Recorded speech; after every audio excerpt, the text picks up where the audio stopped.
오늘 말씀은 마태복음 13장 51절에서 52절까지의 말씀입니다. 제목은 천국의 제자된 서기관의 사명이다. 먼저 이 본문을 제가 봉독해 드리겠습니다.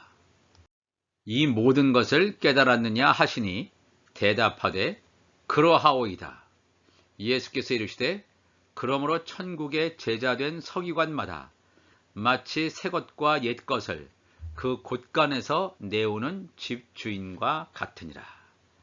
아멘. 예수님께서는 이 마태복음 13장에서 천국에 관한 비유를 무리들 또 제자들에게 말씀하셨습니다. 그들에게 말씀하신 후에 무리를 떠나셔서 제자들에게만 따로 이 모든 비유를 알아들었느냐 깨달았느냐 이렇게 말씀하시니까 그들이 대답하죠. 그러합니다. 깨달았다고 말합니다. 과연 이 제자들이 예수님의 질문에 알아들었다고 대답은 하지만 사실은 온전한 깨달음은 오순절 성령 강림 사건의 이루어짐을 우리가 알 수가 있습니다. 이 제자들이 예수님의 깨달았느냐는 질문에 대해서 그러합니다. 사실 그 당시에는 전혀 알지 못했지만 이 미래적인 이 놀라운 성취의 사건을 이 성경은 이미 성취하는 걸로, 왜냐하면 예수님의 제자들은 이 하나님의 아들들이기 때문에 그렇습니다. 만약에 이들이 하나님의 아들들이 아니라면, 예수님의 지체들이 아니라면 그러하오이다 이렇게 말을 할 수 있습니까? 말을 할 수가 없겠죠. 이 놀라운 천국의 비밀을 알아듣는 자, 깨닫는 자는 바로 예수님의 지체들이라는 사실을 우리가 알아야 됩니다. 이들은 이 말씀을 듣고 깨닫는 것으로 끝나는 것이 아닙니다.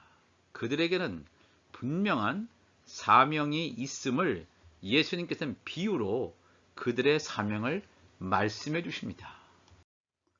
마태복음 13장 34절에 보시면 예수께서 이 모든 것을 무리에게 비유로 말씀하시고, 예수님께서 하신 모든 말씀은 다 비유라 그랬습니다. 비유가 아니면 아무것도 말씀하지 아니하셨으니 이는 선지자를 통하여 말씀하신 바 내가 입을 열어 비유로 말하고 창세부터 감추인 것들을 드러내리라 함을 이루려 하심이라. 왜 비유로 말했습니까? 내부인 이너 서클에 있는 예수님의 제자들, 하나님의 아들들이 되는 사람에게는 이 말씀이 깨닫는 것이 허용이 되지만 외부인에게는 이 말씀을 깨닫는 것을 허용하지 않았다고 성경은 분명히 얘기합니다. 이 하나님의 말씀을 깨닫는 자가 있고 아무리 얘기해도 깨닫지 못하는 자가 있습니다. 우리가 이 말씀을 잘 기억해야 됩니다. 들을 귀 있는 자는 성령이 교회들에게 하시는 말씀을 들을지어다 그랬습니다. 들을 귀가 없으면 수백 시간 말씀을 들어도 이 말씀이 무슨 말인지 알 수가 없습니다. 그러나 들을 귀가 있는 자, 하나님께서 예비하신 자, 그에게는 마음의 문을 여시고 이 말씀을 들을 수 있다라고 하는 것입니다. 예수님께서 비유로 말씀하셨는데 이 예수님의 제자들이 가지고 있는 사명이 과연 무엇인가 하면 이것조차 예수님께서는 비유로 말씀했어요. 마태복음 13장 52절이죠. 오늘 본문 말씀. 예수께서 이르시되 그러므로 천국의 제자된 서기관마다 마치 새 것과 옛 것을 그 곳간에서 내오는 집주인과 같으니라. 이 말씀은 예수님의 지체들의 사명을 언급하고 있습니다.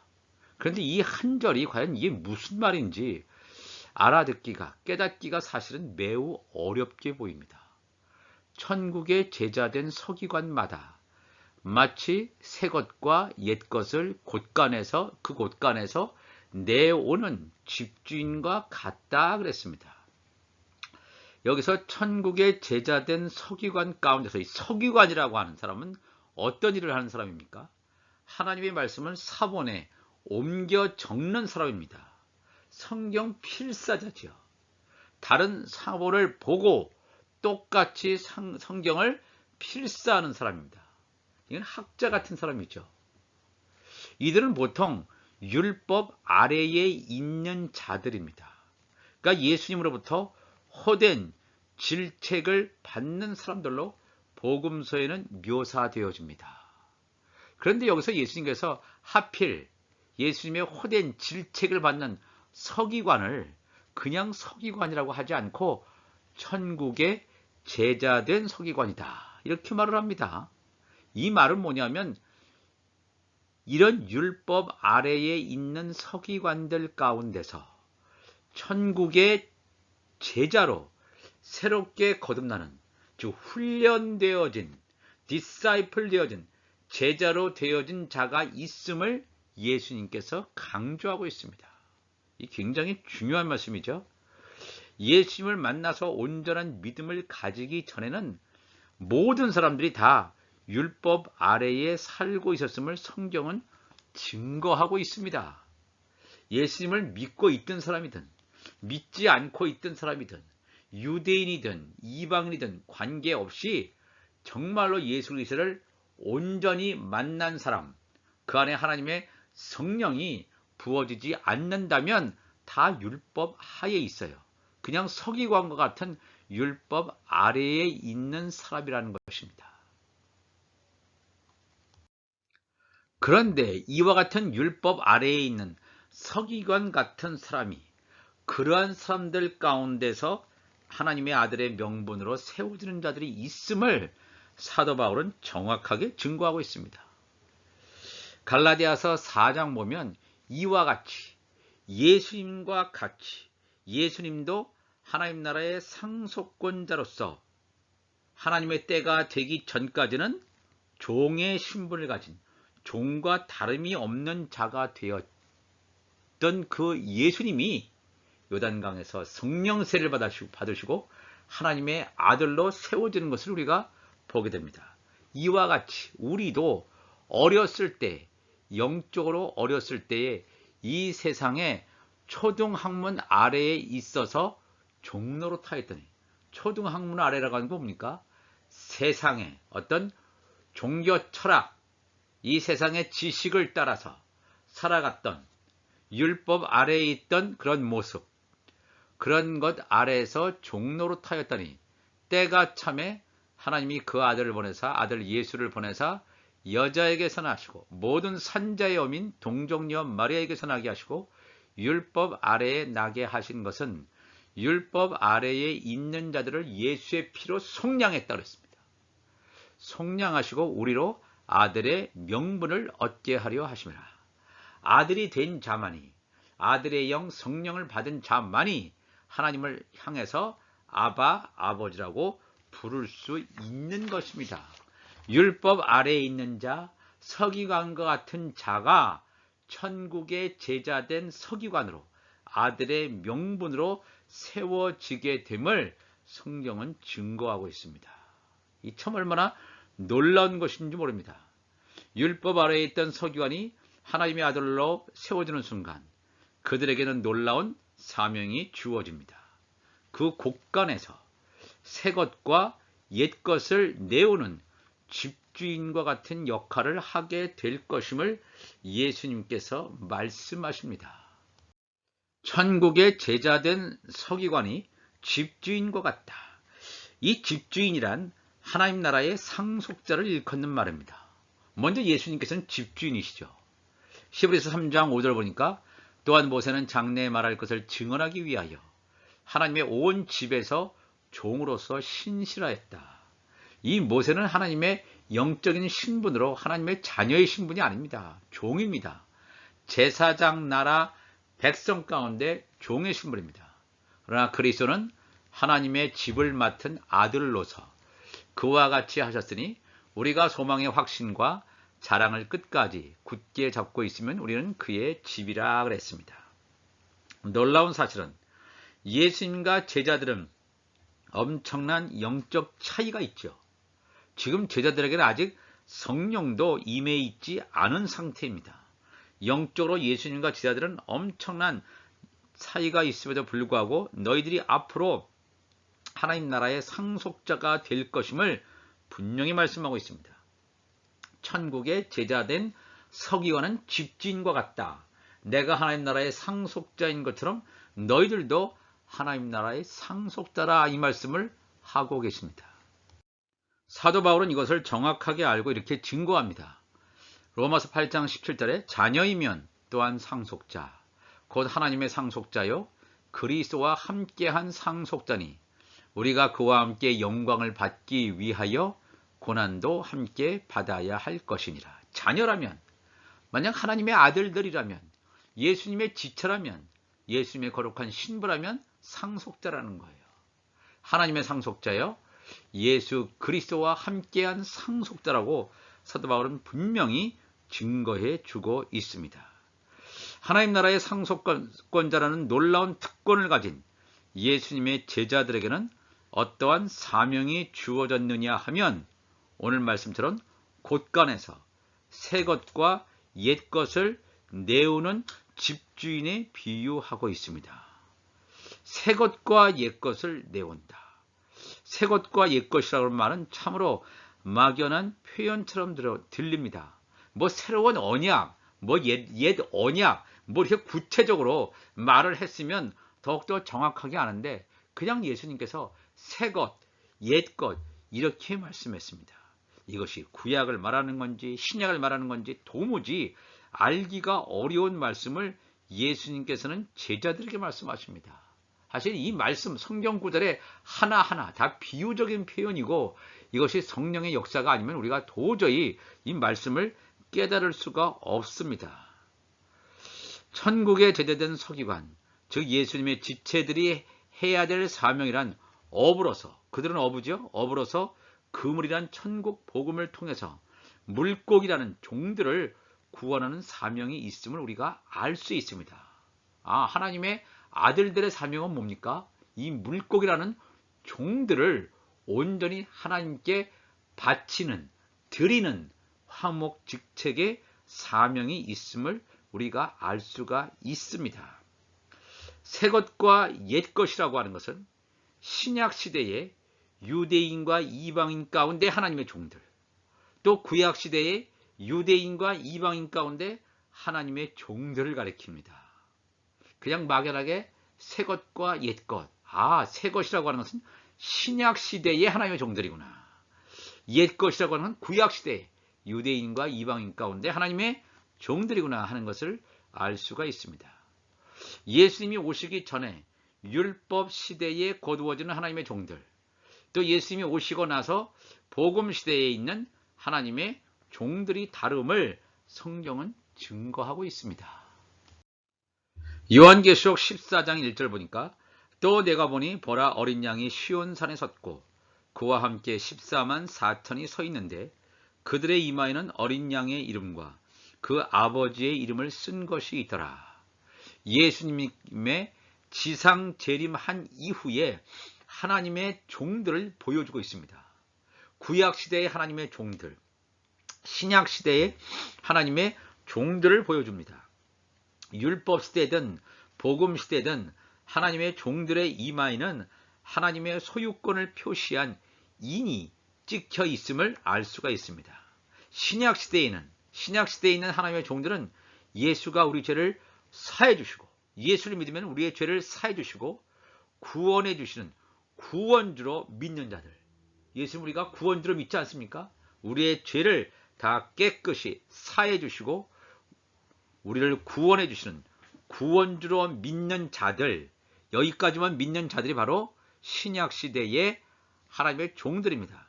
이들에게는 어린 양 예수의 이름이 이마에 인을 칠 것임을 성경은 말해줍니다. 또 구약 시대에는 여호와 하나님의 이름, 어린 양 예수의 이름이 아니라 여호와 하나님의 이름을 이마에 인 맞은 자들이 하나님의 종들로 구원받을 것임을 증거하고 있습니다. 그 아론 대제사장의 이마에 여호와께 성결, 구약 시대는 성결의 표, 신약 시대에는 예수, 어린 양 예수로부터 구원을 얻게 되는 구원의 표가 이마에 인쳐지는 것으로 하나님의 종들이 있음을 분명히 구약시대의 종, 또 신약시대의 하나님의 종을 분명히 보여주고 있습니다. 구약시대는 여호와 하나님의 이름을 이마에 인맞은 자들이 하나님의 종들로 구원받을 것임을 분명히 증거해주고 있습니다. 천국의 서기관, 즉 예수님의 지체들, 하나님의 아들들이 종들을 곳간에서 내오는 집주인의 역할을 한다는 것은 이 종들에게 온전한 복음을 전해 주었다는 것입니다. 종들이 아들들에게 복음을 전파하는 것이 아닙니다. 제사장 나라 백성 이 종들이 아들에게 복음을 전파하는 것이 아니라 아들이 종에게 복음을 전파하는 것임을 분명히 성경은 증거하고 있습니다. 고린도전서 14장 33절 이하의 말씀 보면 하나님은 무질서의 하나님이 아니시오 오직 화평의 하나님이시니라. 모든 성도가 교회의 삶과 같이 여자는 교회에서 잠잠하라. 그들에게는 말하는 것을 허락함이 없나니 율법에 이른 것 같이 오직 복종할 것이요. 만일 무엇을 배우려거든 집에서 자기 남편에게 물을지니 여자가 교회에서 말하는 것은 부끄러운 것이라 그랬습니다. 이것은 그냥 남자와 여자에 대한 것을 말하는 것이 아닙니다. 그냥 여자에게는 목사 안수 주지 않고 여자는 그냥 자기 남편, 남성 성도에게 의해서 가르침을 받는 것으로 이렇게 왜곡되어서 성경을 이해해 왔지만 우리가 이미 살펴본 대로 바울 사도는 아들과 종에 관한 영적 질서를 하늘에 속한 교회를 남자에, 땅에 속한 교회를 여자에 비유하여 명쾌하게 설명하고 있다는 것을 우리가 알아야 됩니다. 아, 남자라고 하는 것은 하늘에 속한 교회구나. 예수님의 지체구나. 하나님의 아들들이구나. 이 여자는 땅에 속한 교회예요. 휴거되지 못하고 이 땅에 남겨지는 땅에 속한 자임을 분명히 말하고 있습니다. 하나님은 무질서함이 아니라 이거예요. 이 종이 아들을 가리키는 게 아닙니다. 아들이 종을 가리키는 거예요. 그래서 화평이 되는 거예요. 여자는 교회에서 잠잠하라. 땅에 속한 교회 종들은 교회에서 잠잠하라. 왜냐하면 하나님 나라의 비밀이 이들에게 주어지지 않았기 때문입니다. 그들에게는 말하는 것을 허락함이 없나니 율법에 이른 것 같이 오직 하나님의 아들들에게 복종할 것이요. 만일 무엇을 배우려거든 집에서 자기 남편에게 하늘에 속한 교회에게 물을지니 여자가 교회에서 말하는 것은 부끄러운 것이라. 영적 질서가 종들이 아들을 가르치는 것이 아니라 아들이 종을 가르치는 것을 분명히 말하고 있습니다. 새 것과 옛 것을 곳간에서 가지고 나온다는 것은 이미 곳간에 가득 쌓여 있는 곡식을 말하겠죠. 곡식들, 즉 구약과 신약 시대에 유대인과 이방인 가운데서 야곱의 남은 자들로 곳간에 쌓여 있는 곡식들, 이 곡식이라고 하는 것은 성도를 말합니다. 하나님께 성물로 바쳐질 종들을 곡식으로 말합니다. 하나님께 성물로 바쳐질 종들이 곡간이라고 하는 광야의 초목, 광야의 초막, 또 즉 환란의 피난처에 있음을 말하는 것입니다. 즉 7년 대환란 기간 중에 후 3년 반의 기간을 예수님께서 정확하게 말씀하십니다. 후 3년 반 기간 가운데서 예수님의 그 지체들이 하나님의 아들들이 휴고되고 들림받게 되면 이 하나님의 종들은 광야의 초막, 즉 환란의 피난처에 남겨지게 될 것임을 분명히 성경은 말하고 있습니다. 바로 이 말씀은 이 새 것과 옛 것을 곳간에서 내오는 집주인과 같다고 하는 이 말씀 가운데는 7년 대환란 기간 중에 후 3년 반의 기간에 되어질 것임을 예수님께서는 말씀하시고 있습니다. 우리가 오병이어의 사건을 통해서 살펴본 것처럼 푸른 잔디에 앉게 되는 하나님의 종들, 이 푸른 잔디가 바로 이 환란의 피난처를 말하죠. 요셉 시대의 고센 땅에 들어가게 되는 야곱의 가족들, 또 노아 시대 때에 방주에 들어가는 노아를 제외한 노아의 가족들, 이 모든 말씀이 다 동일한 하나님의 말씀이 되겠습니다. 성경은 동일한, 처음부터 끝까지 동일한 것을 말한다는 것을 우리가 깨달아야 됩니다. 그래서 요한계시록 12장 6절에도 그 여자가 광야로 도망하며 거기서 1260일 동안 그를 양육하기 위하여 하나님께서 예비하신 곳이 있더라. 이 여자라고 하는 건 뭡니까? 땅에 속한 교회, 남겨진 자, 휴거되지 못하고 이 남겨진 자는 광야로 도망가서, 광야의 초막이죠. 초막에 도망하는 거예요. 환란의 피난처에 있는 거예요. 거기서 1260일 후 3년 반 기간 동안 그를 양육하기 위하여, 여자 땅에 속한 교회를 양육하기 위하여 하나님께서 예비한 곳이 있더라. 광야의 초막에 들어간 자들만이 이 예수님의 지상 재림할 때 시온산에서 예수님과 만나서 구원을 얻게 되는 하나님의 이런 성물이라는 사실입니다. 천국의 제자된 서기관인 예수님의 제자들, 하나님의 아들들이 종들이 먹을 양식을 준비하고 그들이 거할 처소인 곳간을 마련해야 됨을 분명히 성경은 증거하고 있습니다. 마태복음 24장 45절에 충성되고 지혜 있는 종이 되어 주인에게 그 집사람들을 맡아 때를 따라 양식을 나눠줄 자가 누구냐. 여기서 이 종이라고 하는 것은 하나님의 자녀입니다. 충성되고 지혜 있는 종, 하나님 나라의 구속사의 비밀을 알고 이 시대를 분별하고 그래서 주인에게 그 집 사람들을 맡아 그 하나님의 종들에게 때를 따라 양식을 나눠줘야 돼요.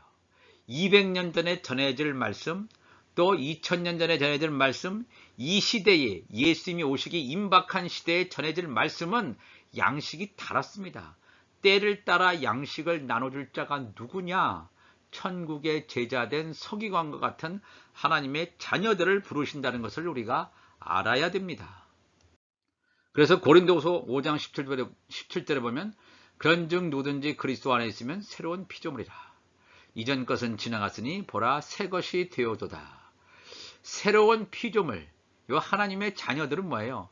예수 그리스도 안에 있는 좋은 씨였기 때문에 새 생명이란 말입니다. 새 피조물이란 말입니다. 모든 것이 하나님께로 났으며 그가 그리스도로 말미암아 우리를 자기와 화목하게 하시고, 우리도 율법 아래 있을 때는 하나님과 화목되지 않았습니다. 그러나 우리의 맏형인 예수께서 오셔서 우리를 위해서 십자가 지시고 우리를 하나님의 말씀으로 인도하셔서 하나님과 우리 사이에 화목함이 됐죠. 왜? 우리는 이 땅에서 태어난 것처럼 보였지만 하늘에서 난 자란 말입니다. 그래서 우리를 자기와 화목하게 하시고 우리에게 화목하게 하는 직분을 줬다. 누구에게요? 하나님의 아들들에게. 곧 하나님께서 그리스도 안에 계시사 세상을 자기와 화목하게 하시며 그들의 죄를, 이 하나님의 종들의 죄를 그들에게 돌리지 아니하시고 화목하게 하는 말씀을 우리에게 부탁했다. 하나님의 자녀들은 화목 직책의 사명을 가지고 있습니다. 아직도 하나님을 알지 못하고 하나님 나라의 구속사의 비밀을 알지 못하는 이 하나님의 종들, 제사장 직분을 감당하는 이 종들에게 천국 복음을 증거해 줌으로 말미암아 하나님과 종들 사이를 화목하게 하는 화목 직책의 사명을 하나님의 자녀들에게 주셨음을 성경은 증거하고 있습니다. 우리가 이 말씀을 통해서 천국의 제자된 서기관이라면 우리가 새 것과 옛 것을 곳간에서 내온다는 말이 무슨 뜻인지를 알아야 되며, 새 것과 옛 것이라고 하는 것은 신약시대, 구약시대의 하나님의 종들을 이 곳간에다가 넣어둘 수 있는, 하나님의 말씀을 때를 따라 양식을 나눠줄 수 있는 자들이 바로 그러한 자들입니다. 이렇게 곳간에 가득 했을 때 그들이 예수 그리스도의 지상재림했을 때 이 하나님께 바쳐지는 속죄절의 성물임을 성경은 증거하고 있습니다. 이 말씀을 통해서 우리가 날마다 새로운 하나님의 말씀에 영적인 눈을 뜨고 하나님의 말씀으로 내 안에 육신적인 것이 완전히 씻겨나가는 여러분과 제가 되시기를 바랍니다. 기도하시겠습니다. 하나님 아버지 감사합니다. 오늘도 우리에게 새 생명을 주시고 예수 그리스도 안에 있는 놀라운 하나님의 역사를 날마다 경험하게 하시니 감사를 드립니다.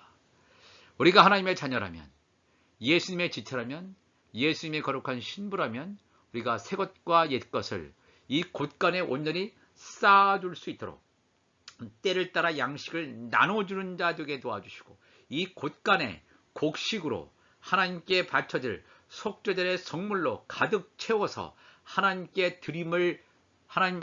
드리는 놀라운 화목직책의 삶을 감당하는 온전한 하나님의 사람들 되게 하여 주옵소서.